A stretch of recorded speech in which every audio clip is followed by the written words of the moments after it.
Hello everyone, আসসালামু আলাইকুম। কী অবস্থা? সবাই কেমন আছেন? আশা করছি আলহামদুলিল্লাহ সবাই ভালো আছেন এবং সুস্থ আছেন। তো আমি আজকে আপনার সাথে একটু শেয়ার করব যে আমি কিভাবে ভিডিও এডিট করি বা কোন অ্যাপস দিয়ে আমি ভিডিও এডিট করি একদম সহজভাবে। যারা নতুন ব্লগিং শুরু করেছেন তাদের জন্য আজকের এই ভিডিওটা অনেক হেল্পফুল। তো চলুন দেখে আসি কিভাবে আমি ভিডিওগুলো এডিট করি, কোন কোন অ্যাপস ইউজ করি সেগুলো দেখাই আপনাদের সাথে। তো এখানে হচ্ছে আমি চলে যাই হচ্ছে ইনশটে। হ্যাঁ, তো আমি এখানে ইনশটে অলরেডি কিছু ভিডিও আছে, তারপরে নতুন করে ফাইল নিয়ে আমি একটু দেখাই আপনাদেরকে। তো এখানে আপনারা চাইলে কিন্তু ক্যাপকাট একটা অ্যাপস আছে, সেইটা দিয়েও আপনারা এটা করতে পারেন। তবে আমার মনে হয় ইনশট দিয়ে অনেক বেস্ট মানে হয়, কারণ হচ্ছে কি ক্যাপকাট দিয়ে কিছু লিখতে গেলে অনেক ঝামেলা হয়ে যায়। সেই জন্য আমি ইনশট দিয়ে করি। তো আমি এখানে ভিডিও অপশনে যেয়ে এখানে প্লাস চিহ্নতে চলে গেলাম, আর এখান থেকে আমার যেটা নেওয়ার মতো ভিডিও, তো সেগুলো আমি এখান থেকে নিয়ে নিচ্ছি। তো নিয়ে তারপরে হচ্ছে আমি এডিট করা শুরু করব। তো আমি এডিট করতে সময় অবশ্যই আমি আপনাদেরকে দেখাবো আমি কিভাবে এডিট করতেছি। তো এখানে সবগুলো মানে যেগুলো নিব সেগুলো নিয়ে নিয়েছি। এখন এই যে ডান পাশে যে নিচে টিক চিহ্ন, এরপরে ক্লিক করলাম, তারপরে আমার এখানে এগুলো চলে আসছে। তো এখন আমি এগুলোকে এডিট করব। তো আমি এটাকে একটু ফাস্ট ফরওয়ার্ড করে দিব বা স্পিড বাড়িয়ে দিব। তো স্পিড এই যে দেখতে পাচ্ছেন এখানে কত অপশন আছে। এখানে আপনারা করবেন কি প্রত্যেকটা অপশনে যে চেষ্টা করবেন দেখার।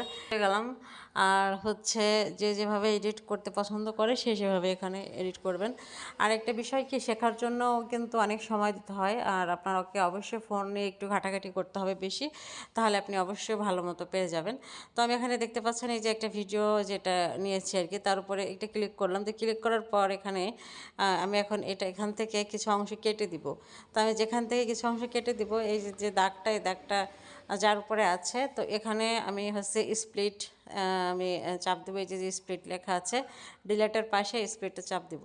তো এই যে আমার এখানে ভাগ হয়ে গেল ভিডিও। এখন আমি এই অপশনটা মানে কেটে দিচ্ছি। ডিলেটের উপরে ক্লিক করলে এটা কেটে দেওয়া হয়ে যাবে।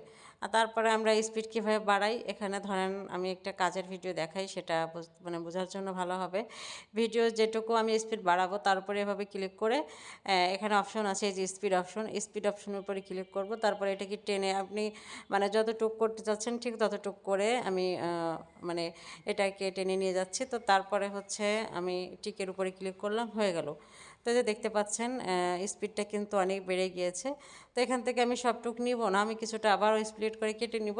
তো এখানে আমি যতটুকু কাটবো ততটুকুই এসে ভিডিওর উপরে ক্লিক করে স্প্লিটের উপরে ক্লিক করলাম। তারপরে ডান দিকে যে অংশটা, এটা আমি ডিলিটের উপরে ক্লিক করলাম, কেটে গেল। তো এভাবে করে আপনারা ভিডিও এডিট করতে পারবেন। তারপরে এই যে টেক্সট আছে, তো আমরা যারা রিলস ভিডিও আপলোড করি তাদের জন্য হচ্ছে এই জিনিসটা বেশি দরকার, সেটা হচ্ছে টেক্সট।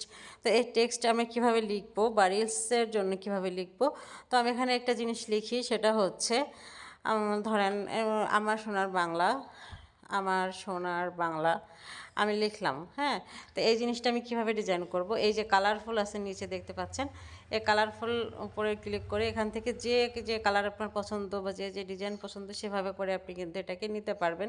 তো এটাকে আমি লেভেল, এই যে লেভেল অপশনটা আছে, তো এই লেভেলের উপরে ক্লিক করলে কিন্তু পিছনে যে লাল রেড কালারের যে এটা দেখতে পাচ্ছেন এটা কিন্তু চেঞ্জ হয়ে যাবে কালারটা।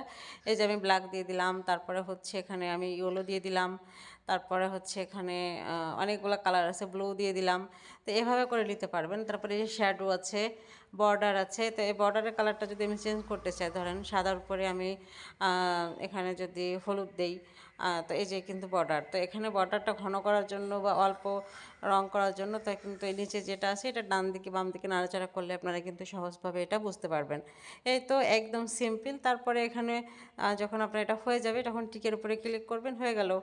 তারপরে অনেকে আছে ভয়েস ওভার করতে পারে না, তো ভয়েস ওভার করার জন্য এখানে অডিও যে অপশনটা আছে সেটার উপরে ক্লিক করে রেকর্ডের অপশনে ক্লিক করলে এখানে যে টার্ন অফ কাউন্টডাউন আছে তারপরে ক্লিক করলে আপনারা সুন্দর মতো করে ভিডিও দেখবেন এবং ভয়েস দিয়ে দিবেন, হয়ে যাবে। তো এভাবে করে হচ্ছে আপনার একটা ভিডিও সুন্দর করে মানে করে নিতে হয় আর কি, নিজেদের মতো করে আর কি। সবসময় মানে অন্যরা কীভাবে কী করছে এটা দেখার কোনো দরকার নেই। আপনি যখন আপনার ফোনটা অনেক বেশি ঘাটাঘাটি করবেন দেখবেন আপনি অনেক কিছু শিখতে পারবেন। তো এভাবে করে আমরা ভিডিও এডিট করি। তারপরে এক্সপোর্টে যাবেন, এক্সপোর্টে যে আবার এক্সপোর্ট করবেন, এখানে কিন্তু আপনার